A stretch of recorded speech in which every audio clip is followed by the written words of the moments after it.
The judge hasn't even spoken yet, but I already know I've won. Not because the lawyers on the other side look nervous. Not because Ava's birth mother won't meet my eyes. And not because my ex-husband is fidgeting in the back row, suddenly eager to play father. I know because of the paper in my coat pocket. It's been folded and refolded so many times, the creases are soft like fabric now. The ink is a little smudged in the corner from the night she handed it to me after dinner, sticky-fingered and proud. Ava had drawn us. 2 stick figures holding hands in front of our little blue house. One tall, one small. She'd labeled it carefully in big bubble letters. Me and my mommy. Not my name, not Elise, Mommy, and not her biological mother, not my cousin Ava Monroe, the woman sitting 2 tables ahead of me in polished heels and courtroom pink, pretending history started yesterday. She meant me. Even now, with the courtroom's fluorescent lights buzzing and my stomach threatening to cave in on itself, I keep my hand pressed against my coat pocket like it's a shield. I don't need to take it out. I've memorized every line of that drawing. I came here to prove I was her legal guardian. But the truth is, that drawing proves something more powerful, something no DNA test or legal document can undo. I was there. Every night she cried. Every time she asked, "Why doesn't my real mom visit?" Every scraped knee, every bedtime story, every time she clung to me during a thunderstorm like I was the only thing anchoring her to this world. I was there. That's what they won't say in court today. But it's what matters. And when the judge finally lifts her eyes to speak, I don't need to hear the words to know how this ends. Because a child who wasn't mine by blood chose me anyway. And I chose her, over and over again, without fanfare, without witnesses, and without needing to be thanked. I close my eyes for a second, just to breathe. Let them talk about custody. Let them debate guardianship and trust funds and last names. I've already won the only title that matters. Mother. Quick favor before we move on. Over 90% of people watching right now haven't subscribed yet. If you're enjoying this story, tap that like button and hit subscribe. It's completely free, and it helps this channel reach more amazing listeners like you. Already subscribed? You're the best. Thank you so much. Now, let's get back to it. Her name was Ava. Not the child, though I gave her that name too, tucked quietly into the middle like a whisper only we understood. No, the first Ava was my cousin, the kind of beautiful that made people stop mid-sentence. All wild curls and sharp hips, with laughter that danced too close to trouble. She never finished a job, never finished a lease. But she could light up a room, just long enough to forget how fast she disappeared afterward.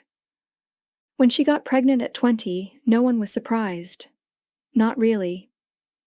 Her mother sighed. Her ex disappeared. Her friends threw a baby shower that felt more like a funeral for her freedom.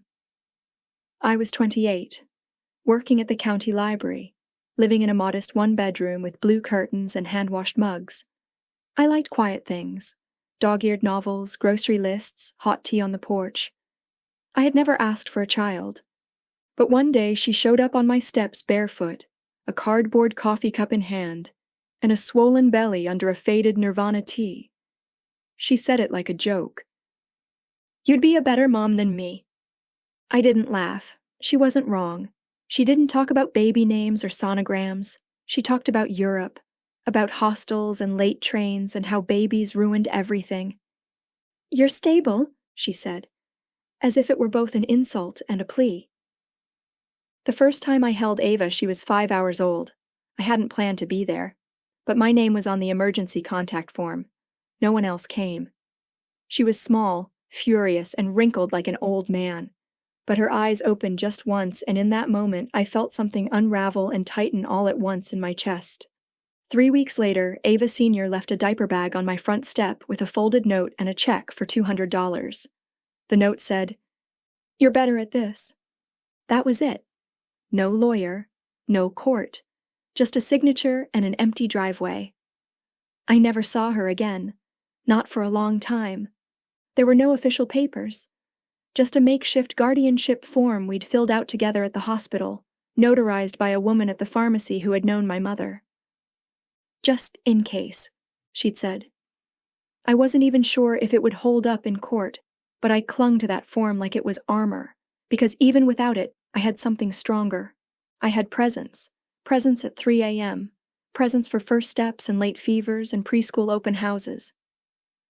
When people asked, "Is she yours?" I nodded. When she first said, "Mama," it was quiet. Like a question. I didn't correct her. Because that night, when she curled into my chest like I was the only home she'd ever known, I realized something. She wasn't mine by birth, but she was mine by every other measure that mattered. Raising Ava wasn't magical. It wasn't a movie montage set to soft piano music. It was powdered formula crusted into onesies at 2 a.m. It was coupons and clearance racks. It was holding her in one arm while unclogging the sink with the other. It was exhaustion so deep I sometimes forgot my own birthday. I didn't have a partner. I had a job that paid just enough. I had neighbors who looked at us funny when I called her my daughter. I had strangers who asked too many questions, their eyebrows tilting slightly when they noticed our skin didn't match. "Is she yours?" they'd ask in line at the pharmacy or grocery store, their eyes scanning my features like a puzzle that didn't quite fit. I learned to say yes with a smile that didn't invite more questions. Sometimes they followed up with, "Oh, adopted?" Sometimes I just nodded. What they didn't know, what they never cared to ask, was that adoption required money and time and a willingness from the biological mother to show up, sign things, stay present for paperwork. None of those things existed. Instead, I had a stack of worn folders in the hallway closet with her medical records and school enrollment forms, all signed by me. I had drawings taped to the fridge of stick figure families labeled "Me and Mommy." I had nights where she couldn't sleep unless her forehead was tucked under my chin. That felt more permanent than any court stamp. I didn't take vacations. I used my paid time off when she had the flu. I didn't buy new shoes unless hers still fit and mine were falling apart. And yet none of it ever felt like martyrdom. Not really. Because the first time she said, "Don't leave, Mommy," when I dropped her off at preschool, I realized something painful and beautiful all at once. She didn't remember being abandoned, but she remembered being held. There were moments, of course, when the world reminded me she wasn't mine. Like at the doctor's office when the new receptionist asked for the birth mother's name and raised an eyebrow at mine. Or at birthday parties when other moms whispered too loudly, "She's not the real mother, right?" As if biology was the only thread that wove a family together. At her 5th birthday party, a mother I barely knew asked me, "Does her real mom ever come around?" I just looked at her and said, "Every single day." She didn't get it. Most people didn't. And then there was James. My husband, well, my former husband. He'd tried in the beginning, he really did. He made bottles, rocked her when she screamed through her first stomach virus, took photos of her curled against his chest on the couch. But then came the layoffs, the tension, the long silences over cheap dinners. He started pulling away like a man dragging a boat out of water, slow and painful. One night, after Ava had finally fallen asleep after hours of crying, I came into the bedroom to find him sitting on the edge of the bed, staring at the floor. "She's not even ours," he said. Something cracked in my ribs that night. Not loudly, just enough to shift everything inside. He left 3 weeks later, said he needed clarity, said he didn't want to be tied down to someone else's mistake. He packed a bag, scribbled something on a post-it note, and stuck it on the fridge. It said, "I'm sorry." I peeled it off and threw it away. I never told Ava he left because of her. I never let her feel that absence was her fault, because she already knew what it felt like to be left behind. I wasn't going to let it happen again. So I stayed. Every school pickup, every stomach flu, every scraped knee and bad dream. I became an expert in small comforts, braiding her hair so it wouldn't tangle at night, putting a lavender sachet under her pillow to help her sleep, drawing constellations on the ceiling with glow-in-the-dark stars when she was afraid of the dark. Love, I learned, was not loud. It was repetitive. It was gentle. It was showing up again and again, even when no one clapped. And I did it all with the knowledge that if the world ever decided to ask, officially, who she was, I might not have the paperwork to prove it. But I had everything else. She came back on a Tuesday. The kind of gray, indecisive Tuesday where the clouds hang low like unfinished sentences. We were at the park. Ava was 6 then, lanky limbs, gap-toothed smile, wearing her favorite pink leggings with a hole in one knee. She was building a lopsided fairy house out of sticks and pebbles while I sat on the bench nearby, folding laundry from the trunk of the car, one shirt at a time. It was ordinary. Beautifully, blessedly ordinary. Until I heard a voice behind me say, "Well, isn't this a picture?" I didn't even turn around. My stomach dropped first, cold and slow, like someone had tipped a glass of water down my spine. Ava looked up from her fairy house.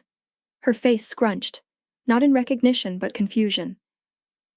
The woman who walked toward her wore white jeans, a soft pink blouse, and sunglasses too expensive for someone who once told me a baby would ruin her freedom. My cousin Ava Monroe, the woman who hadn't shown her face in 6 years. Her curls were tamed now. Her wrists stacked with gold. She crouched like it was instinctual, like she hadn't missed 6 Christmases and 5 birthdays, and the first time Ava lost a tooth and cried because she thought something inside her was broken. "She's beautiful," Ava Sr. said, brushing a loose strand of hair from my child's forehead. "Takes after me." I stood up slowly, folded shirt still in my hand. "You're late," I said. My voice was steady. My knees were not. She smiled with that same old Ava grin, the one that used to get her out of speeding tickets and into after-hours clubs. "Better late than never," she said, standing up and adjusting her sunglasses. I wanted to scream. I wanted to grab Ava, shield her from whatever storm was coming, run far away to where old ghosts didn't have jurisdiction. But I didn't. Because Ava was watching. Because mothers don't run, they absorb. She started small. Of course she did. Texts first. "Hey, just checking in on how she's doing." Then photos. "Thought you might want a picture of her first day of school." Then gifts. A pink bicycle Ava hadn't asked for. A tablet we didn't need. A bouquet of sunflowers for me. Delivered, no note. I didn't respond to any of it. But she wasn't sending them for me. She was planting seeds. Then came the birthday invitation. It was a Saturday. A sunny one. I had just finished stringing up pastel decorations in the backyard when she showed up holding a box from the fanciest bakery in town. "Oh, I didn't want to intrude," she said, stepping inside the gate uninvited. "I just thought, well, 6 is special." Ava ran up, delighted by the cake. "She's so sweet," the woman whispered to me when no one else was looking. "And so lucky. I'm glad you kept her safe." Safe. The word made me want to scream into the hydrangeas. That night, after the guests had gone and the paper plates were bagged up in the trash, Ava asked me if her other mom was going to visit again. I smiled, tucked her into bed, and read her goodnight moon with a voice so calm it scared me. When she was asleep, I sat on the edge of the couch for an hour, staring at the birthday card Ava Sr. had left behind. Inside, it said, "Thank you for everything, but I think I'm ready now." 2 weeks later, the letter arrived. Thick, cream-colored stationery. A wax seal like something out of a movie. My name spelled wrong. Inside, a formal custody petition. She was claiming Ava. Not just visitation, custody. She had money now, a stable address, a job with a brand name, a fiancé in finance. She was ready. She had no intention of undoing the past, only overwriting it. The will was clear. The inheritance would go to the legal guardian. Apparently, he didn't trust the child's mother, but he trusted whoever had stayed. And just like that, I saw it all unraveling. The bedtime stories, the scraped knees, the ballet lessons I'd traded night shifts to afford. Ava wouldn't remember who packed her lunch or sat in the front row of every school play. She'd only remember who showed up now, with polished shoes and flashier smiles. The woman who once walked out of the hospital without saying goodbye was now walking straight back into our lives to take credit. The petition hit like a car crash in slow motion. I read it 3 times at the kitchen counter before the words made sense. She wasn't just asking for visitation rights, she wanted full custody. Her name was listed as Ava Lynn's mother. Mine was listed as temporary guardian, non-relative. Non-relative. As if 28 years of shared blood didn't count. As if the 6 birthdays I planned, the nightmares I calmed, the tearful fevers I held her through, meant nothing. She'd hired an expensive lawyer, one of those boutique firms with names that sounded like wine labels. The paperwork was clean, precise, clinical. It said she had changed. She had a new fiancé now, a modern apartment in a high-rise downtown, a hybrid car, a LinkedIn page with words like growth strategist and brand consultant. She had a nursery ready, a therapist, a calendar of co-parenting goals. She was the same woman who once called me crying from a truck stop in New Mexico because she couldn't remember her baby's birth weight. But now she wore transformation like a costume. And the world, as always, applauded the comeback story louder than the one who stayed. After the court documents arrived, everything shifted. She began to insert herself like a new chapter forced into the middle of a finished book. At Ava's school, she started showing up early, before pickup. She'd bring cake pops for the class, charming the teachers, complimenting other moms. Her eyes light up when she talks about you, one teacher said to her, not to me, during an open house I had scheduled weeks in advance. She posted selfies of them together at the park, with captions like, "Getting to know my little girl." She began sending Ava home with books I'd never approved, advice I hadn't asked for. "She said I don't have to wear sunscreen unless I'm at the beach," Ava told me one day. That night I cried in the bathroom with the faucet running so Ava wouldn't hear. I pressed a towel to my mouth to keep the sobs from spilling over. It was happening. I was being rewritten. Erased, not all at once, but stroke by careful, surgical stroke. Then James showed up. It had been nearly 3 years since he left. Since the night he zipped up his duffel bag and walked out with that one-sentence note on the fridge. "I'm sorry." Now he stood on my porch like he'd just gone out for groceries and gotten lost on the way back. "I heard about the custody stuff," he said, shifting his weight. "Figured you could use backup." I said nothing, just looked at the car behind him, new, sleek, black-tinted windows. "I've been thinking about her a lot lately," he added, "about what I missed." No, not her, not Ava, the inheritance. He wasn't even trying to hide it. I let him talk. Let him pour coffee he didn't ask to make, sit on my couch, tell stories he wasn't part of. He mentioned the money casually. "That's a lot of responsibility, Elise, especially for one person. Could be smart to bring in help." I laughed. Quietly. Cold. "Help?" He blinked. "Well, yeah, co-guardianship, maybe something official." He didn't know the trust wasn't split, it was entirely mine to manage. But hope makes fools out of men like him. I almost offered him the same post-it he'd left me years ago. But this time I'd write something better. No. Later that night, Ava asked me why her other mom and the man who used to be daddy were spending so much time near us again. I paused, brushing her hair out on the couch. "What do you think?" I asked. She bit her lip. "I think they only like me now that other people do." I nearly choked on my own breath. She didn't understand courtrooms, or legal language, or the delicate choreography of social sabotage. But she felt it, the shift, the way the world suddenly saw her as valuable, the way her name on a piece of paper changed how people treated her. Ava was 6. But she knew something was off. And so did I. The night before our first hearing, I opened the hallway closet and pulled out everything I'd saved. Her baby book.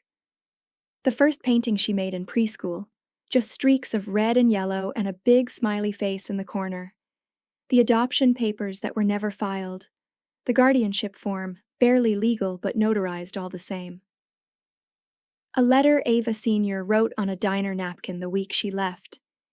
"Take care of her. You're better at this than me." I laid them out on the floor like evidence in a quiet war. Not for the court. For me. To remind myself. I didn't steal her. I didn't force anything. I showed up when no one else did. Every day. Every night. Every scraped knee, missed nap, lost tooth and broken toy. Not because I had to. Because I chose to.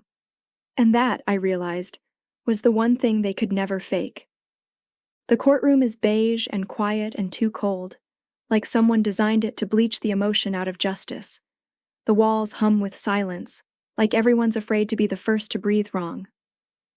Ava is in the hallway outside, sitting cross-legged with Mrs. Patel from next door, coloring in her sketchbook. She knows this is about grown-up decisions.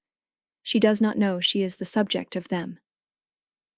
I sit at the long wooden table, spine straight, hands folded neatly in my lap, like I'm back in school, waiting for a teacher to ask a question I already know the answer to.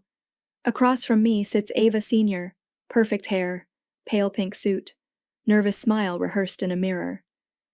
She looks the part, just the right shade of humble, just the right volume of remorse. She glances at the judge with eyes that shimmer, not quite with tears, but with the idea of them. Her lawyer opens the file with a confident flourish. "My client," he begins, "deeply regrets her absence. But she was young, unstable. She made the difficult but loving choice to entrust her daughter to a family member. She never relinquished her rights. She never signed away her role." He lets that hang in the air like incense. Today, she is stable. Employed, engaged. She has the means and, more importantly, the heart to resume the role she was born into. The judge nods slowly, then turns to me. "Ms. Reeve?" My lawyer nudges my elbow gently. I stand. I take a moment to smooth my skirt. Not out of vanity, out of grounding. When I speak, my voice doesn't shake. "Yes, Your Honor. I've raised Ava since she was 3 days old. She's never called anyone else Mommy. I've attended every checkup, signed every school slip, paid for every doctor bill. I never asked for repayment. I never expected it." I feel my throat tighten, but I keep going. I didn't think I'd have to fight for her, but I will. I reach into my coat pocket. The crayon drawing is folded in fourths, soft at the seams. I unfold it slowly, like something sacred. "Your Honor," I say, offering it forward. "This is from last month." The judge looks down. 2 stick figures, one tall, one small, hand in hand, standing in front of our blue house, labeled in scrawled letters, "Me and my mommy." She doesn't mean Ava Sr., she means me. The silence stretches. It's the kind of silence that has weight. It lands across the courtroom like snow. Then Ava Sr. stands. Her voice sharpens just slightly. "She's manipulating her. That child doesn't know the full story. Elise filled her head with lies." And just like that, there it is. The mask cracks, not loudly, not a scream, just a slip. Enough for the judge to glance up again. "She was 3 days old when you left," I say quietly. No one speaks. Behind me, someone exhales a breath they've been holding. "She didn't choose to love me out of confusion," I continue. "She loves me because I stayed." The next witness is a pediatrician. She confirms I've been the only medical contact since birth. The school principal follows. "She's called Ms. Reeve her mother in every form we've had since preschool," she says. "Everyone. Even my ex is called to the stand." He falters. He tries to play both sides, sympathetic, cooperative, willing to co-parent. But his answers wobble. He stumbles over dates, over her middle name, over her favorite color. She likes purple, right? No, I say from my seat. She hasn't liked purple since she was 4. Then the judge calls for a recess. The attorneys rise. But the judge doesn't look at them. She looks at me. May I see the original guardianship document? She asks. I pass it forward. It's worn now, creased, a little smudged, but it's signed, dated, notarized by Ms. Holman at the pharmacy down on 5th. I relinquish temporary guardianship, the judge reads aloud, to Elise Reeve until such time I'm able to provide a safe and stable environment for my child. The courtroom is still. Then she adds, almost as an afterthought, You've never attempted to revoke this, Ms. Monroe? Ava Sr. opens her mouth, but nothing comes out. She hadn't. She'd been so sure she could just walk back in, claim the throne she abandoned, and rewrite the ending. Your Honor, I say quietly, the child's grandfather didn't trust Ms. Monroe with the estate. He left it to whoever raised the child with love. The judge nods slowly. But guardianship, it turns out, isn't just a line on paper. It's the lines under Ava's eyes when she laughs. It's the shape of her handwriting when she signs birthday cards to me. It's every scraped knee I cleaned, every lunch I packed, every storm I stood in without a single umbrella. 2 weeks pass before the decision arrives. The envelope is thinner than I expect. No dramatic stamp, no official seal, just cream-colored paper and my name printed too neatly on the front. I sit on the porch steps with it in my lap for a long time, watching the late afternoon light slip through the branches of the maple tree Ava planted last fall. It's barely a sapling now, but its roots are stubborn. I wonder if it will grow here, if it will thrive in this soil. If things left in one place long enough finally become unshakable. When I open the envelope, my hands don't tremble. Inside, permanent guardianship awarded to Elise Reeve. Custody reaffirmed. Inheritance entrusted to legal guardian until beneficiary reaches maturity. There is a note paperclipped to the top. Not from the court, from the judge. In soft handwriting, it reads, Guardianship is more than paperwork. It is presence. Thank you for showing the court what love looks like when no one's watching. I fold the letter in half and press it to my chest like a prayer. And then, for the first time in years, I cry without fear. Not because I've won, but because Ava is safe. Because no one can undo what we've built. This quiet little world of midnight songs and science fair projects and hand-painted mugs drying beside the sink. 6 years of scraped knees, of lullabies and lavender pillows. And now, finally, she was safe. That night, Ava finds me on the porch with the envelope beside me, unopened in her eyes. She climbs into my lap like she did when she was younger, when her limbs still fit without folding. She doesn't ask if we won. She just presses her ear to my chest, listening. I think she can hear my heartbeat slowing, returning to its rightful rhythm. Will I have to move? She whispers. No, I say, brushing her hair back. Not now, not ever. She nods once, then reaches into her pocket and pulls out a folded square of paper. It's another drawing. This time we're in a garden. She's older in this one. The lines are better, more deliberate. I'm kneeling beside her, planting something. A tree, maybe. Or a flower that hasn't bloomed yet. The label says, Me and my real home. Not real mom, just home. And I understand. She doesn't need a label anymore. She's found what matters. The next morning, I call Ava Sr.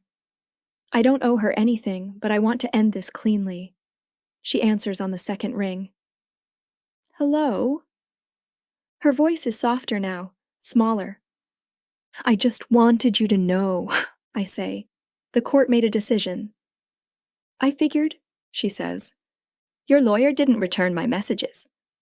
There's a pause. Then she adds, I didn't mean for it to get this far. I believe that, I say, and I do. She wanted to matter again, to undo the guilt in the fastest way possible. But some things don't rewind. They age, they settle, they become truth. She's okay? She asks. She's okay, I say. Another long pause. I'm glad she has you. It's not an apology, but it's the closest she'll ever get. I hope you find peace, I say, and I mean that too. Because there's nothing left to fight for. Only space to grow. Later that week, Ava and I sit on the floor of her room, sorting through old art projects for a school scrapbook. She pulls out a sheet with glitter glue smeared across the edges and gasps. I forgot about this one, she says, holding it up. It's from kindergarten. Just shapes and colors and a single sentence her teacher had helped her write at the bottom. My mom is my hero because she never gives up. She giggles, embarrassed. Isn't that kind of cheesy? I smile. No, it's perfect. In the end, there's no parade, no headlines, no dramatic final scene, just a normal Tuesday, lunch packed, shoes tied, a hug before school. But as I watch her walk up the steps to the yellow bus, I see the way she turns back, just for a second, to wave. I raise my hand to wave back. And in that moment, I know. I didn't need a court to tell me I was her mother. I only needed that wave. That quiet, everyday ritual that said, I stayed. She stayed. We are still here. It's spring again. The kind that creeps in slow, shy, and hesitant. The tree Ava planted last year has survived the frost. It stands a little taller now, its thin branches trembling in the breeze like they're still deciding whether they belong. We spend Saturday mornings in the garden behind the library, where I now run a children's reading circle every third weekend. Ava helps sort the picture books, lines them up by color, makes bookmarks from pressed flowers and ribbon scraps. She calls it our legacy shelf. Sometimes she reads to the other children, softly, nervously, her voice catching on long words but always pressing on. I don't correct her. I just sit in the back and listen. She's growing into herself, not fast, not loudly, but with the same quiet certainty that roots move under soil. Last week she brought home a school assignment. Write about someone who changed your life. She didn't show it to me. But I found the draft tucked between the pages of her notebook, folded and dog-eared, as if she'd been rewriting the truth over and over, trying to make it fit on one page. It read, My mom didn't give birth to me. She didn't carry me in her stomach, but she carried me through everything else. When I used to cry, she never told me to stop. She just held me until it passed. She never called herself a hero, but she saved me anyway. I closed the notebook gently, like sealing a treasure chest. Because she doesn't need to prove she loves me. And I don't need to be called anything louder than what I already am. That night, we sit on the porch with 2 mugs of chamomile tea, hers mostly milk and honey. She asks if we can plant another tree this year. Why? I ask. She shrugs. In case someone else needs shade someday. I nod. And we sit there for a while saying nothing. Just 2 people who found each other in the space where someone else walked away. Not blood, not law. Just love. Growing in the places no one thought to look. And this time I don't need to hold it close, because it's already taken root.